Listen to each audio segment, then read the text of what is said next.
એકવાર યોગી આપા મુંબઈ હતા. પછી હરિભક્તોએ કહ્યું કે બાપા શાસ્ત્રીમાં સમાધિ કરાવતા, તમે કરાવો ને. યોગી આપા શું બોલ્યા? સમજો તો સમાધિ જ છે. એટલે સમાધિમાં જેને જોવાના છે એ ત્યાં સામે જ છે. એ વાત યોગી આપાએ કરી. એટલે કહેવાનું શું કે કેવા પુરુષ છે. એ આપણને આટલા સુલભ થયા, તનધારી શરીર ધારણ કર્યું અને આપણી ભેગા રહ્યા. કેટલી મોટી વાત કહે. જો જયરામ સ્વામી વાત કરી, મહારે મુનિના ધ્યાનમાં ના આવે, એ રે સામરીઓ મુજને બોલાવે.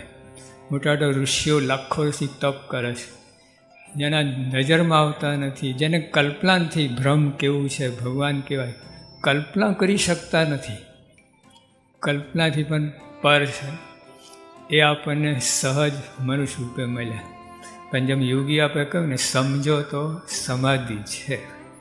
સમજો તો અહીં અક્ષરધામ છે, પરમપદ છે. આટલું છે, આટલું સરળ કરી આપ્યું. અહીં તો લોકો કેટલી સાધનાઓ કરે છે, કેટલું બધું કરે છે. જેમણે ડૉક્ટર સાહેબ વાત કરીને કે બીજે જે કલ્પે થાય એક દિવસમાં થાય.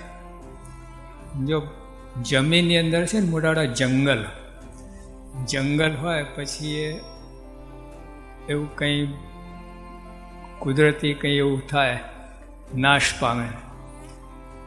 જેમ અત્યારે આરબ દેશ છે, પહેલાં જંગલ હતું અને પછી કંઈ નાશ પામ્યું, પછી રણ થઈ ગયું.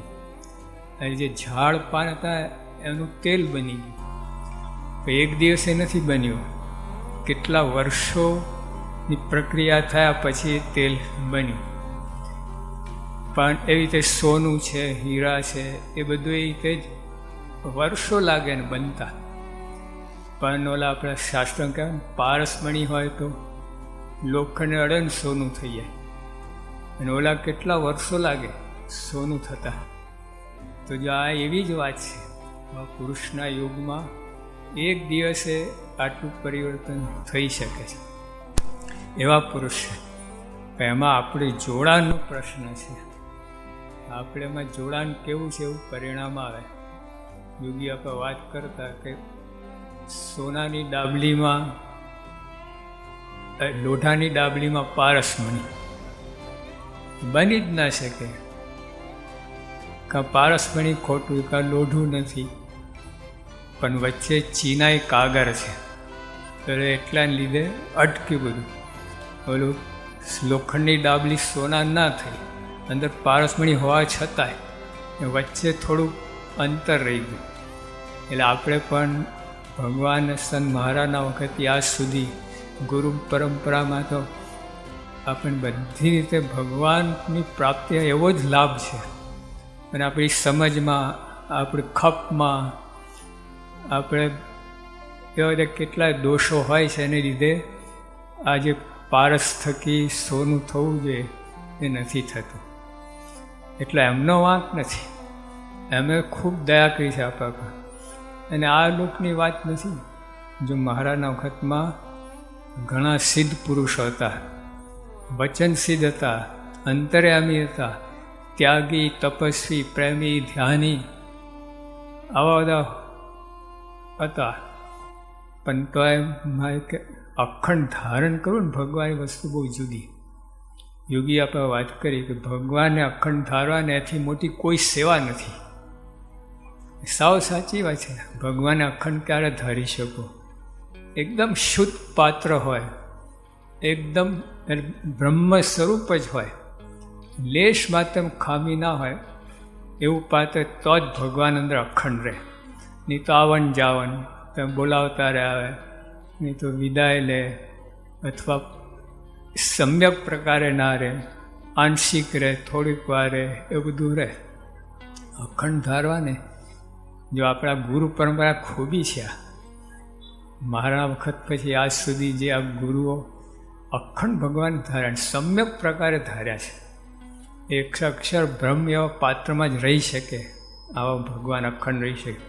તો જો આપણને આવી પ્રાપ્તિ થઈ છે, પણ એમ કહે ને ખપની જ ખામ છે, ખપ જ નથી. એટલે આગળ કંઈ આપણે બહુ એ ગુરુ કેવા છે શું છે આગળ જતા જ નથી, ઊંડાણમાં ઉતરતા જ નથી. સામાન્ય પ્રાપ્તિ કરી, થોડો આશીર્વાદ લઈ લઈએ, આ લોકોનું કામકાજ થઈ આ થાય, એનાથી આગળ વધતા નથી. પણ આવા ગુરુ પાસે તો ભગવાન છે બીજું કંઈ માગવાનું જ ના હોય. જો ભગતજી મહારાજે ગુણાતન સ્વામી ખૂબ રાજી કર્યા. ભગતજીએ કહ્યું કે ના, સ્વામીએ કહ્યું, ભગતજી પ્રાગજી માગ, હું તો ખૂબ રાજી થયો છું. અને એના કીર્તન પણ બની ગયું છે, માગો માગો ભગતજી આ તો માગો તે દઈએ, તે સેવાના કરનાર તમ પર રાજ્ય મેં છીએ. સાધુ થઈશું આપશે એમ ધારશો મનમાં નહીં, શ્રીજી મારું માનશે ને રાખશો સંશય જરી. એટલે સ્વામી ગુણાતન સ્વામી આમ સામાન્ય લાગતા હતા, કપડાં એકદમ જાડા ને એવા બધા. એટલે આટલા સમર્થ છે, તમે ગમે વસ્તુ માગો આપી શકે એવા છે.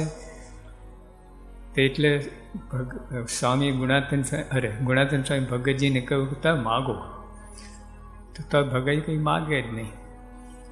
પછી સ્વામી કહ્યું કે જાઓ ત્યાં 60,000 રૂપિયા મળશે, તમે ઘર કરજો, ગ્રસ્તાશ્રમ કરજો બધું. તો ભગતજીએ કે સ્વામી 8 વર્ષ 13 વર્ષ ગોપાલ સ્વામી સમાગમ રહ્યો, 8 વર્ષ તમારા યોગમાં છું, કોઈ સ્ત્રી ધનમાં સુખ છે એવું તમે કોઈ વાત કરી નથી ને મને આ ક્યાં ભૂલાવો છો? તો સ્વામીએ કહ્યું કે તારે શું જોઈએ? તારે મૂર્તિ આપો, જો અખંડ ભગવાનનું સુખ આપો, હા બીજું કાંઈ, તમારું ઘર ક્યાં છે એ બતાવો.